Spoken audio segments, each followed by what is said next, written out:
O Senhor esteja convosco. Ele está no meio de nós. Proclamação do Evangelho de Jesus Cristo, segundo Lucas. Glória a vós, Senhor. Naquele tempo, Jesus tinha entrado em Jericó e estava atravessando a cidade.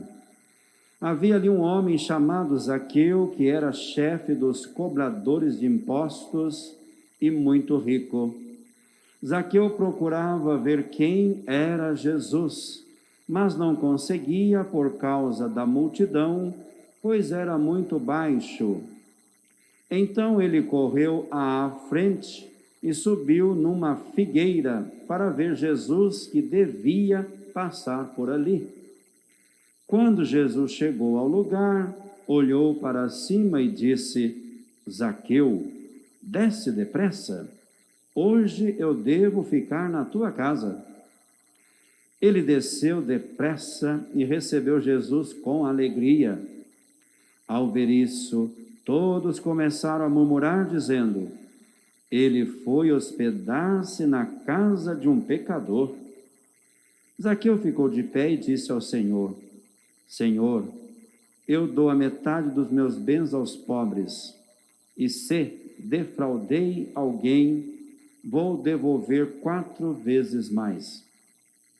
Jesus lhe disse: hoje a salvação entrou nesta casa, porque também este homem é um filho de Abraão. Com efeito, o Filho do Homem veio procurar e salvar o que estava perdido. Palavra da salvação. Glória a vós, Senhor. Vem, Espírito Santo, vem, vem iluminar. Vem, Espírito Santo, vem, vem iluminar. Podem sentar-se mais uma vez, bem-vindos todos, também aqueles que rezam conosco através das redes sociais. Amados irmãos, queridas irmãs, o tema de hoje, Jesus, doador de vida e justiça, é um tema que nos toca muito de perto. E nós, infelizmente, como sabemos, quantas injustiças nós enfrentamos no mundo de hoje, em todos os lugares, e às vezes até dentro da própria igreja, entre nós. Isso é algo realmente doloroso. Olhando para a vida, quem que nunca foi injustiçado? Normalmente nós passamos às vezes por injustiças, momentos difíceis, ou momentos em que você deve enfrentar uma calúnia, algo que realmente machuca muito a pessoa, porque ela tem que pagar às vezes por aquilo que ela não deve. E isso, infelizmente, hoje nós temos tantas situações assim, que realmente são muito marcantes. Hoje, infelizmente, impera a lei do mais esperto, passar a perna nos outros. E o pior ainda, os grandões, as pessoas que têm mais poder, normalmente não são condenadas. Agora, um pequeno, de repente, que roubou um ovo, roubou uma galinha, vai e sofre as consequências. É uma das coisas que devemos pedir a Nossa Senhora hoje, que no nosso país haja mais justiça, mais solidariedade, mais igualdade, fraternidade. Porque se existe a fraternidade, essas outras coisas são eliminadas. Quando falta a fraternidade, essas outras coisas também vão florescendo, vão surgindo. Quanta corrupção nós temos no mundo, na sociedade, na política, também na religião, muitas vezes. Então, ser cristão é ser seguidor de Cristo. Não é apenas conhecer corretamente, digamos assim, as leis, ser um profundo conhecedor, como dizia São Tomás de Aquino. É preciso ser justo, ser uma pessoa correta, direita, viver corretamente. O conhecimento só não basta. Conhecer Jesus, por exemplo, todos nós conhecemos, quer através da Bíblia, quer através da catequese que fizemos, quer através da história. Mas Jesus continua sendo, como eu li certa vez, um autor, a pessoa mais conhecida e desconhecida da história. Porque para conhecer Jesus plenamente é preciso fazer a experiência. E a experiência eu faço amando o outro, respeitando o outro, servindo ao outro, lembrando que o outro é a imagem de Deus, como eu sou, é meu irmão. Portanto, se eu passo a pensar desta forma, naturalmente, não vou agir de forma incorreta, não vou ser corrupto, porque a corrupção não é só aquela que acontece entre os políticos. Quantas vezes também nós agimos, muitas vezes, com uma certa corrupção, com certa esperteza. Isso realmente é muito doloroso. Quanto sofrimento traz. Mas, contudo, é melhor você sofrer uma injustiça do que praticá-la. Mas como, padre? É melhor você ser enganado do que você enganar. Diante dos homens, nós podemos perder. Perdemos. A justiça humana é falha. Mas diante de Deus, nada e ninguém escapa. Deus é muito paciente. Por que os maus prosperam? Até no Salmo nós rezamos isso, né? Engraçado, as pessoas que são más, que são injustas, estão felizes, prosperam, têm tudo. Estão livres, soltas. A paciência de Deus, amados irmãos, a misericórdia dele é infinita, mas chega o momento que Deus age. Deus não deixa. Porque Deus, ele quer a justiça, a vida. Porque toda injustiça vai contra a vida. Fere a vida nas suas diversas formas. Portanto, hoje é um tema muito provocador. Deus, ele tudo corrige. Conta-se, por exemplo, que certa vez num vilarejo, uma jovem de 14 anos foi violentada, né, sexualmente falando, e depois ainda foi assassinada. Uma notícia que deu um choque enorme naquele lugar, porque era um lugar simples, povo simples, gente humilde.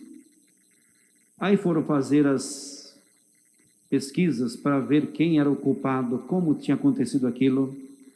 E depois, as autoridades, depois de pesquisarem, buscarem, descobrir o autor do crime, acabaram descobrindo que era uma pessoa muito importante do lugar, uma pessoa poderosa, e contra a qual eles não podiam fazer nada. Injustiça, né?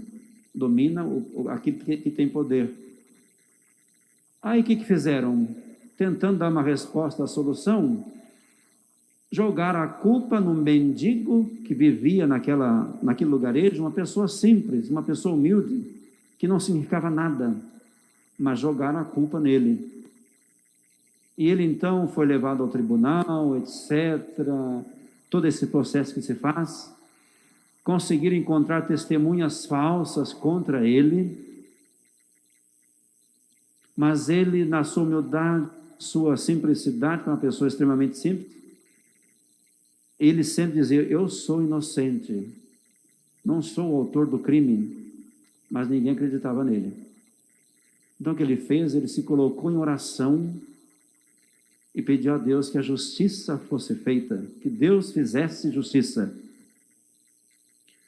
E o juiz que tinha sido contratado, estava acompanhando o caso, estava sendo pago muito bem. Então o que ele fez? Para dar uma, entre aspas, uma satisfação para o povo daquele lugar, ele disse assim, para todas as autoridades reunidas: vamos fazer o seguinte, em uma folha de papel, vamos escrever a palavra culpado. dobrar bem, e na outra, a palavra inocente. Dobrar bem essa folha e vamos colocar dentro de um saco preto. E vamos chamar o réu e vamos pedir para ele sortear. A palavra que sair vai demonstrar que ele é culpado ou não. Muito bem, todos aprovaram a ideia e fizeram isso. Mas só que o juiz, como estava sendo pago muito bem, veja a esperteza, a injustiça, em vez de escrever as palavras culpado e inocente, nas duas folhas ele escreveu culpado. Dobrou, colocou dentro do saco e pensou consigo: o réu vai sortear e vai sair a palavra culpado. E como todo mundo está, agitado, ninguém vai se preocupar com a outra palavra que está dentro do saco. E ele, com certeza, dá um jeitinho, Não é assim que faz? Então, ele fez isso, o réu foi chamado. Quando ele chegou e pediram a ele para que sorteasse uma palavra, porque estava dizendo a ele que lá estavam as palavras inocente e culpado, quando na verdade não estavam. A maldade estava por trás. Então, antes de colocar a mão dentro do saco para sortear a palavra, ele mais uma vez disse: Senhor, meu Deus. Ele rezou na frente de todos: seja feita a justiça segundo a sua vontade. Foi, puxou o papel e rapidamente colocou na boca e engoliu aquele papel dobrado. E o juiz todo consternado, agora, como vamos fazer? Como é que você fez isso? Como vamos saber qual a palavra que você pegou? Na verdade, ele bem sabia, E aquele homem, aquele mendigo, aquela pessoa simples respondeu: é muito fácil, senhor juiz. A palavra que eu engoli está aqui dentro. Pegue a outra, porque uma está comigo e aquela que estiver dentro do saco é a palavra diferente. Então vejam, Deus que age.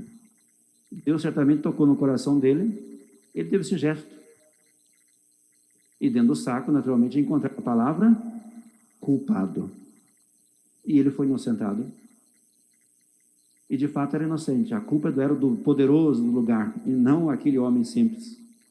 Então, amados irmãos, vejam bem, Deus sempre faz justiça. Aqui no mundo nós podemos muito bem passar a perna, ficarmos de boa, mas diante do juízo de Deus ninguém escapa. Não tem como. Deus conhece, sabe como é o coração de cada um. Deus, diante de Deus não tem como você usar máscaras. Estamos todos mascarados aqui, no sentido de proteção contra o Covid. Mas quantas vezes nós somos mascarados diante de Deus? Não tem como. Não existe essa possibilidade.